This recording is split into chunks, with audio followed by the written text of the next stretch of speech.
আবার ফোন দিয়ে বলছে যে আমাকে পুলিশ অ্যারেস্ট করছে। আমার হাতে আমার পাসপোর্ট ছিঁড়ে ফেলছে, পাসপোর্ট টিকিট থাকা সত্ত্বেও আমাকে রাস্তায় ফেলে পিটিয়ে আমার হাত ভেঙে ফেলছে। এই কথা শুনে আমরা আসছি, আসার পরে থানা আমাদেরকে কোনোভাবে দেখা সাক্ষাৎ করতে দেয়নি। উত্তরা পূর্ব থানা। আমরা রাত্রে আপনার 3টার দিকে একবার গিয়েছিলাম বিকালে, আবার রাত্রে 9:30টার দিকে গিয়েছি, আবার রাতে 1:30 বাজে গিয়েছি। যাওয়ার পরে তারা কোনোভাবেই দেখা সাক্ষাৎ করতে দেয় না। আবার বলছে 40,000 টাকা নিয়ে থানায় যাওয়ার জন্য। ঠিক আছে, 40,000 টাকা হলে তারা ছেড়ে দিবে সকালে। আমরা টাকা নিয়ে থানায় যাওয়া সত্ত্বেও আমাদেরকে কোনোভাবে অ্যালাউ করা হয় নাই। প্লাস আমার শাশুড়িকে, সে তো সঙ্গে এখন এখানে নাই, এমন বাড়ি দিচ্ছে এইখান থেকে এই পর্যন্ত তার একবার জখম হয়ে গেছে পুলিশ। মানে ওই গ্যাঞ্জামের এমন টাইমে আমরা গেছি ওইখানে থানায়। যাওয়ার পরে অনেকগুলো স্টুডেন্ট আসছে, স্টুডেন্ট এসে বলছে তাহলে এই লোকটা বিদেশ যাবে, বিদেশ যাত্রী, তাহলে এই লোকটাকে আপনারা ছেড়ে দেন। এই মুহূর্তেই কে বা কারা জানি ইট পাটকেল ঢিলা মারছে, ঢিলা মারার পরে সে আমার শাশুড়ির বাড়ি মারছে। বাড়িতে আমার শাশুড়ির এই পাশে পর্যন্ত লাগছে পুলিশ। তারপরে বললাম যে আপনারা 40,000 টাকা নিয়ে আসতে বলছেন, আমি 40,000 টাকা নিয়ে আসছি, তারপর আমার হাজব্যান্ডটাকে ছেড়ে দেন। আমার বাচ্চা আমার বারে বারে বলছে যে আমার বাবাকে একটু দেখতে দেন, তাও দেখতে দেয় নাই। আমার পাসপোর্টটা ছিঁড়ে ফেলানোর কারণটা কি? তার তো কোনো অন্যায় ছিল না, সে ট্রেনিং শেষ করে আসতেছে এবং কি তার 20 তারিখে ফ্লাইট ছিল। তারপরে পুলিশ আর আমাদেরকে কোনোভাবেই অ্যালাউ করলো না, আমাদেরকে দেখাইলো না। আমরা এতবার দেখতে চাইলাম, দেখতে যাওয়া সত্ত্বেও সে আমাদেরকে কোনোভাবে দেখাইলো না। না দেখার ফলে সে পরের দিন আমাদেরকে বলে আমরা কোর্টে চালান দিয়ে দিছি। তা আমরা বললাম যে আপনারা টাকাও চাইলেন, কিন্তু সে টাকা নেয় নাই।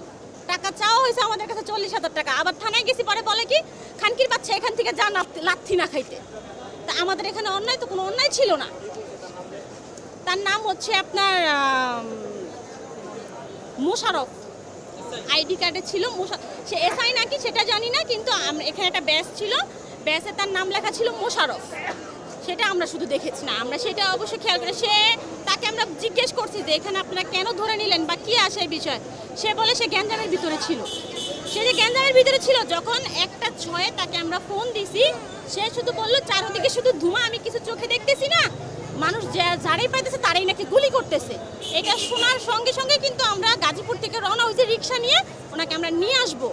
সে নাকি ওইখানে দাঁড়াই ছিল, থানার সামনে দিয়ে আসতেছিল গোলাগুলি দেখে থানার সামনে সে দাঁড়ায় ছিল, যে থানার সামনে দিয়ে গেলে আমি হয়তো বা সেফলি যেতে পারবো। সে এইটা ভেবে সে আসতেছিল, এর মধ্যে তাকে অ্যারেস্ট করে ফেলছে।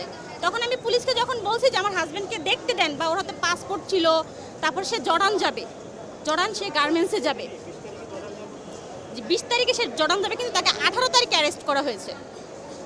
তারপর সে জর্ডান যাবে, তাকে ওইখানে সব জর্ডানের যত কাগজপত্র যা ছিল, সব ভিসার কাগজ, তারপরে আপনার টিকিট, এগুলো সবই তার কাছে ছিল। অফিসের ট্রেনিং না, অফিস থেকে এখান থেকে হামিম গ্রুপে সে এখন চাকরিধীন আছে, এইখান থেকে সে ওইখানে সুপারভাইজার হিসাবে জয়েন করবে আর কি, এজন্য সে জর্ডান যাবে।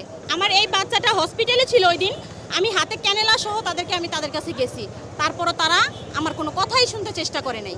দৈনিক 5,000 টাকার ওষুধ লাগে, আমি ওনাদেরকে কাগজপত্র পর্যন্ত দেখাইলাম যে দেখেন আমার এই বাচ্চাটা, ওর বাবা যদি ভিতরে থাকে তাহলে আমি কিভাবে আর চিকিৎসা করব। একটা মাস ডাক্তার আমাকে দিয়েছে প্রত্যেকটা ইঞ্জেকশন 4200 টাকা। ওর বাবা যদি ভিতরে থাকে তাহলে আমরা কিভাবে কি করব?